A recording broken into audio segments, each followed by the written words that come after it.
Bonjour à toutes et à tous et bienvenue à ce nouveau Good Morning Market. Nous sommes le mercredi 28 octobre 2020 et effectivement les prochaines mesures de confinement se concrétisent notamment, d'ailleurs très difficile, je dois rabaisser mon graphique DAX pour retrouver les cotations actuelles. 11 644, hein, on perd près de 7% depuis le début de semaine sur le DAX allemand. Le CAC 40 est aux alentours des 4 550 points.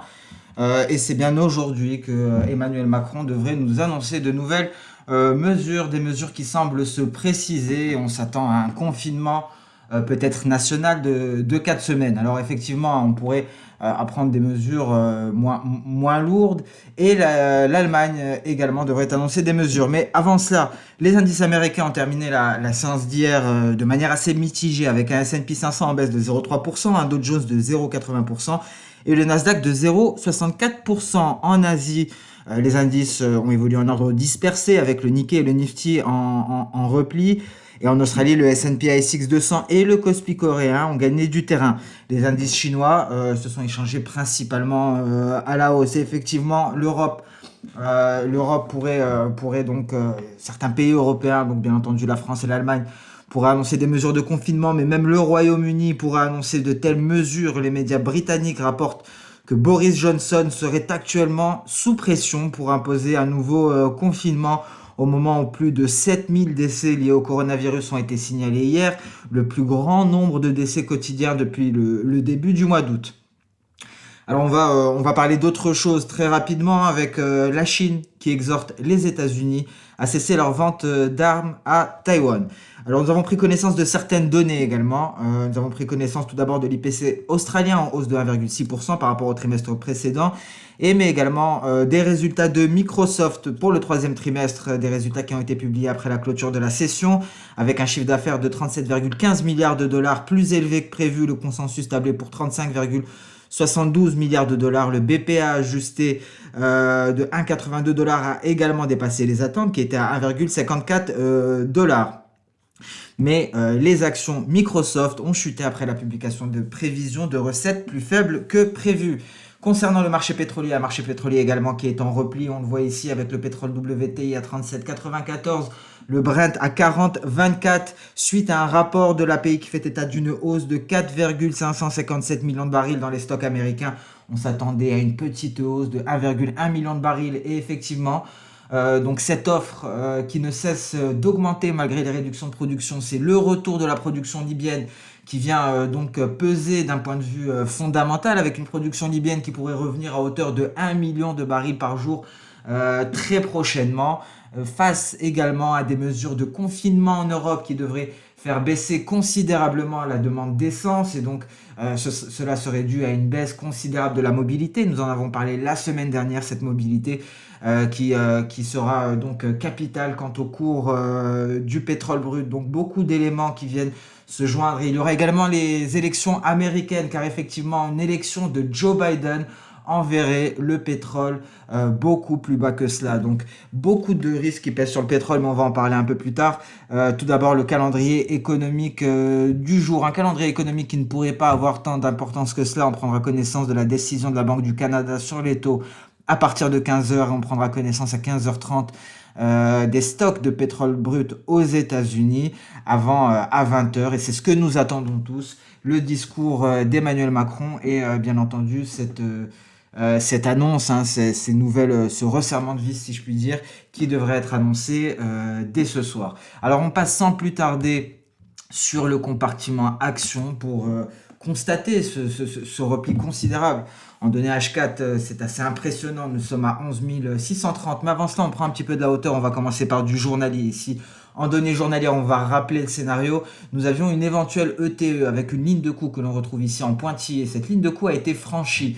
Il en a résulté une accélération baissière et l'objectif théorique de cette ligne de coup est juste au milieu de notre gap. Ce fameux gap ici sur le DAX et cet objectif théorique est à 11 175 points. Un objectif théorique qui vient se confondre avec justement cette projection E d'Osoda qui me permettrait de finaliser cette vague baissière. Donc un net repli de l'indice allemand. Alors il semblerait que le confinement soit déjà acté en Allemagne depuis une quarantaine de minutes. On attend une confirmation. Et nous en France, bien entendu, on serait fixé ce soir à 20h. Qu'en est-il du DAX en données H4? Nous sommes aux alentours des plus bas du mois de juin, il me semble. Voilà, tout à fait. Nous sommes aux alentours des plus bas du mois de juin. Les plus bas du mois de juin sont simplement les 11 600 points. Et si ces 11 600 points cèdent, ce serait la porte ouverte vers les 11 500 dans un premier temps, avant d'aller rallier notre objectif que l'on retrouve ici aux alentours des 11 175 points. Donc prudence. Alors est-ce qu'on va y aller aujourd'hui? Bon, on pourrait s'en rapprocher encore considérablement. On garde en tête ce fameux nuage mensuel qui pourrait servir et qui pourrait rejeter quelque peu les cours à la hausse, mais on note tout de même que les cours n'ont pas hésité à se replier face à cette dégradation de la situation sanitaire en Europe, donc tout reste possible. Après, il n'est pas judicieux de prendre une vente sur une telle bougie, par exemple. Mieux vaut attendre une tentative de rebond avant d'envisager une vente. Donc, prudence, mais un scénario de moyen terme qui se déploie. Et il faut garder à l'esprit que ce niveau-là, les 11 175, pourrait être franchi et qu'on pourrait aller chercher des niveaux beaucoup plus bas, notamment si les mesures qui seront annoncées très prochainement ne parviennent pas à stopper l'évolution de l'épidémie. On pourrait aller chercher les 10 700 points pour le DAX et donc passer clairement en dessous du seuil psychologique des 11 000 points. Donc prudence, une panique qui est en train de se matérialiser alors que nous ne sommes toujours pas aux élections américaines. C'est un seul facteur qui vient peser actuellement sur les indices européens et c'est la pandémie de coronavirus et les nouvelles mesures de confinement. Le CAC 40 également ne cesse de se replier car hier soir, je pense que vous en avez tous été témoins, l'hypothèse d'un confinement semblait se confirmer dans les médias, ce qui bien entendu entraîne une panique de la part des investisseurs, une panique qui se matérialise tout d'abord par ce repli des contrats à terme sur le CAC 40, mais également par ce gap baissier, et s'en est suivi donc une poursuite du repli, un CAC 40 qui tente actuellement de retrouver quelque peu des couleurs et de peut-être allier les 4600 points. Qu'en est-il du Nasdaq? Alors le Nasdaq qui résiste vient de passer en dessous de son nuage H1, donc encore une fois prudence, on pourra aller chercher les 11 364 points, ce support qui avait été testé, c'est la ligne de force E, mais bon, une étoile du matin avait permis de renvoyer les cours de l'indice à connotation technologique en territoire positif pour aller chercher les 11 585. Alors on est sorti du nuage par le bas et l'objectif à court terme se trouve à 11 364. Qu'en est-il à présent du Dow Jones? Le Dow Jones qui vient de repasser en dessous de E1. Alors on a concrètement, je vais dézoomer pour avoir une meilleure vision. Voilà pourquoi on a gardé ces niveaux. Ce sont des niveaux, on le voit, qui fonctionnent toujours et qui vont fonctionner car on va se hisser à nouveau au-dessus de E. Ça pourrait être notre support journalier et si on enfonce à nouveau, ce serait pour aller chercher d'autres creux, notamment ces creux-là de la fin du mois de septembre, donc en premier lieu les 26 600 points si eux ne parvient pas à maintenir les cours ici du Dow Jones. Alors une autre vision H4 ici, on ne peut que constater l'accélération baissière depuis la sortie de notre nuage. On était allé chercher la projection V à 27 340, nous avons surpassé ce niveau en tentant d'aller tester le bas de notre nuage avant un rejet qui nous a renvoyé vers le haut, un haut que nous ne sommes pas parvenus à franchir pour nous écrouler par la suite et on s'est même débarrassé ici de tous les niveaux de support et la prochaine cible est d'un point de vue H4 à 26 530 points. Qu'en est-il du S&P 500? Le S&P 500 qui parvient aussi à passer outre cette zone de support, une zone de support qui avait permis une tentative de rebond, mais en ce début de séance européenne, on est allé chercher un creux aux alentours donc des 3330, dernier rempart ici avant les 3320, si les 3327 prudence, le repli pourrait s'approfondir en direction des 3210 points. Alors, après un tel repli, effectivement, pourrait s'attendre à une tentative de rebond. C'est l'hypothèse que l'on avait émis hier. Nous n'avons pas assisté à ce rebond. Donc prudence, hein, car la panique pourrait se maintenir. C'est un marché qui est en train de s'écrouler, qui pourrait céder très prochainement. Qu'en est-il du Nikkei? Le Nikkei vient enfin s'attaquer à la borne inférieure de son canal ascendant et vient donc confirmer l'hypothèse que nous avions émise précédemment. C'est le franchissement de ce niveau serait clairement vecteur d'accélération baissière. On irait chercher les 23 214 et si ce niveau venait à céder à imprudence, on pourrait aller chercher très rapidement les 23 100 points ici en cas de franchissement des 23 214. Donc un Nikkei également qui vient confirmer, qui pourrait confirmer des perspectives baissières si on parvient à passer sous notre canal haussier. Donc pour le moment c'est un test au vu du sentiment de marché. Car précédemment effectivement on était plus sur une stratégie d'achat de la borne inférieure et de vente de la borne supérieure, vente de la borne supérieure pour aller chercher dans un premier temps le nuage, hein. Ça avait très bien fonctionné car le nuage justement était notre support intermédiaire. On attendait ce test de la borne inférieure sur le Nikkei pour le racheter, mais au vu du sentiment de marché ici, il serait peut-être plus sage d'attendre un signal de vente, donc un franchissement de ce niveau pour se placer en vente plutôt que d'acheter un test de la borne inférieure. Donc ici, on va se baser sur le sentiment de marché et on va plutôt privilégier une sortie de ce canal haussier plutôt qu'un simple test pour un point d'entrée, un point d'achat pour aller chercher les 23 434. Mais on ira chercher les 23 434 s'il y a une amélioration du sentiment de marché. Et très important aussi de garder un œil sur ces graphiques, voilà, donc ces graphiques journaliers.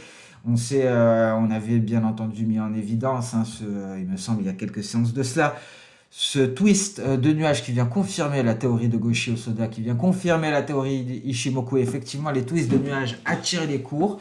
C'est très précisément ce niveau qu'a choisi le S&P 500, cette faiblesse qu'a choisi le S&P 500 pour pouvoir s'affranchir de ce nuage. Et donc maintenant, il faudra se replier en direction de la ligne de coup à 3195 pour espérer, si je puis dire, pour les bearish, atteindre les 2800 points, l'objectif théorique de ce double top. Donc ici, un S&P 500 qui vient nous confirmer cette théorie des twists.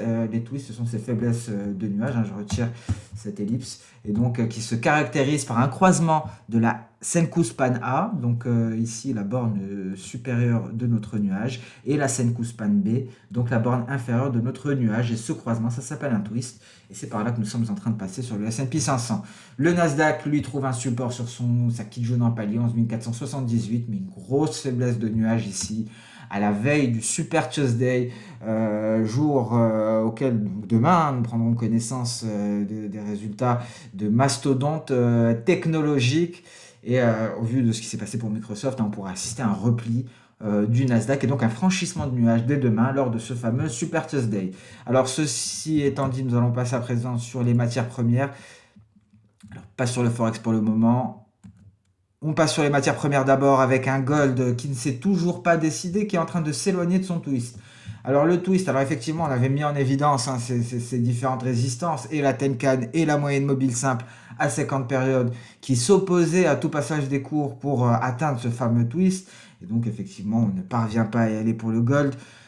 Alors je commence à penser à tabler de plus en plus pour un repli avant d'éventuellement redémarrer à la hausse. Donc peut-être, selon moi, un repli en direction des 1880$, voire 1850, avant de retrouver du souffle. Là, voilà les 1850, le niveau que l'on pourrait aller chercher à nouveau. Je vais en afficher le rayon. Avant donc d'envisager une impulsion haussière qui nous permettrait une reprise du rallye haussier sur le gold. Donc face à cette incapacité à s'affranchir de cette borne supérieure de ce canal baissier, je dézoome pour qu'il soit plus visible à tous. Et en plus de cela, un nuage qui vient le fortifier, le renforcer. Prudence. Cette séance tout de même pourrait être capitale et le gold pourrait décider d'une direction à prendre. Je sais que j'ai dit la même chose hier, mais malheureusement, toujours rien du côté de ce métal précieux. Ce n'est pas le cas du pétrole WTI, un pétrole WTI qui souffre, un pétrole WTI qui se replie, un pétrole WTI qui est impacté par plusieurs facteurs négatifs.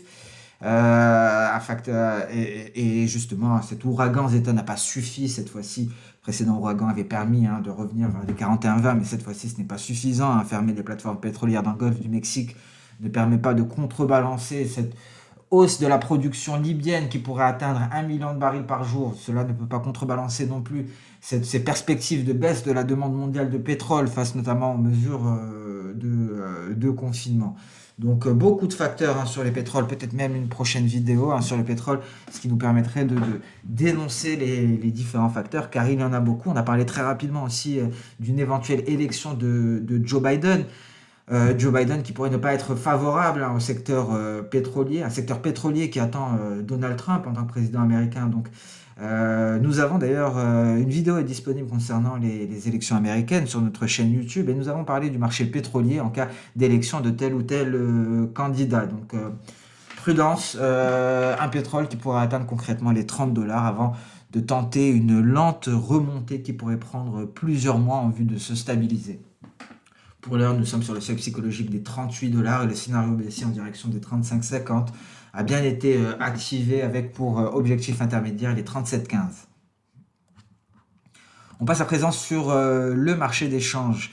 Un marché d'échange avec un euro-dollar qui a tranché, avec un biais vert qui tente de réintégrer son nuage, ce qui permet à l'euro-dollar ici de sortir par le bas de ce triangle symétrique. On l'avait dit hier, seule une sortie de ce triangle nous permettrait d'envisager un quelconque objectif, des perspectives claires et nettes, car nous étions plus ou moins à l'équilibre.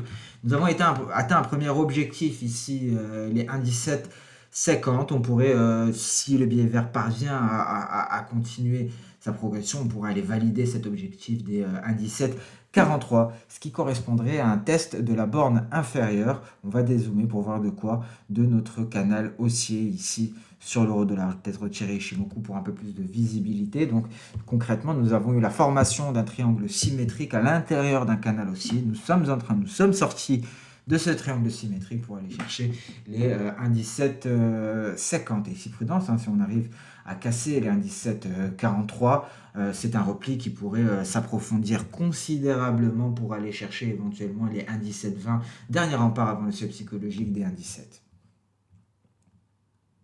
Et l'USD Tri que l'on ne peut plus stopper, éventuellement c'est un rallye impressionnant. Je pense que il n'y a pas d'autre terme. Est-ce que ce rallye atteindra un plafond? En tout cas, pas de plafond en vue pour le moment, vu la situation actuelle, situation économique de la Turquie, mais également la situation géopolitique de la Turquie et l'implication dans plusieurs conflits de ce pays. On peut s'attendre à une poursuite du repli de la lire turque qui est sur des plus bas historiques, qui ne cesse d'en marquer en ce moment même, du coup, ce qui permet à l'USD Tri de marquer des nouveaux records à la hausse. Et c'est un nouveau record historique, 8,2570. C'est un record historique et on en marque sans arrêt sur l'USD Tri, une hausse qui devrait se poursuivre. Mais comme on le dit très souvent lors de ces Good Morning Market, pour acheter l'USD Tri, il faut attendre une phase de repli. La difficulté ici est de trouver jusqu'où s'arrêtera le repli, notamment lors du dernier repli. On a eu quelques difficultés car nous avions eu un premier support qui a été testé avant d'approfondir vers un second. Et ce n'est qu'à ce moment-là que l'USD Tri a pu démarrer à la hausse.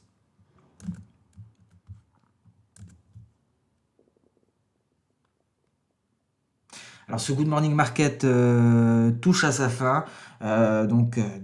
Cette fragilité des indices dont nous parlions la semaine dernière est en train clairement de se confirmer. Ce ne sont plus des alertes de fragilité, ce sont des signaux d'éventuelle panique que nous donnent les indices. Et donc, les marchés pourraient être extrêmement volatiles, extrêmement mouvementés. Peut-être nous avons devant nous des séances historiques qui nous attendent. En tout cas, nous espérons que les nouvelles mesures qui seront annoncées permettront de limiter les dégâts, que ce soit les dégâts économiques, mais surtout les dégâts humains, bien entendu. Donc, le salut, si je puis dire, des indices européens et entre les mains de ces annonces, même si nous savons déjà ce qui va être annoncé.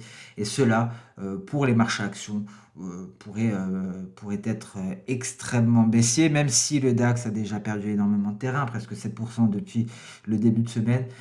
ce repli pourrait s'approfondir considérablement. Donc la prudence est de mise. Un marché qui se replie à une telle vitesse ne doit pas être vendu sur un coup de tête. Il faut attendre éventuellement une tentative de rebond pour essayer de capter des bons points d'entrée. Et c'est là la difficulté d'un tel marché. Alors sur ce, nous allons mettre un terme à ce Good Morning Market. On se donne rendez-vous dès demain pour constater l'état des indices européens suite aux mesures qui vont nous être annoncées dans les prochaines heures.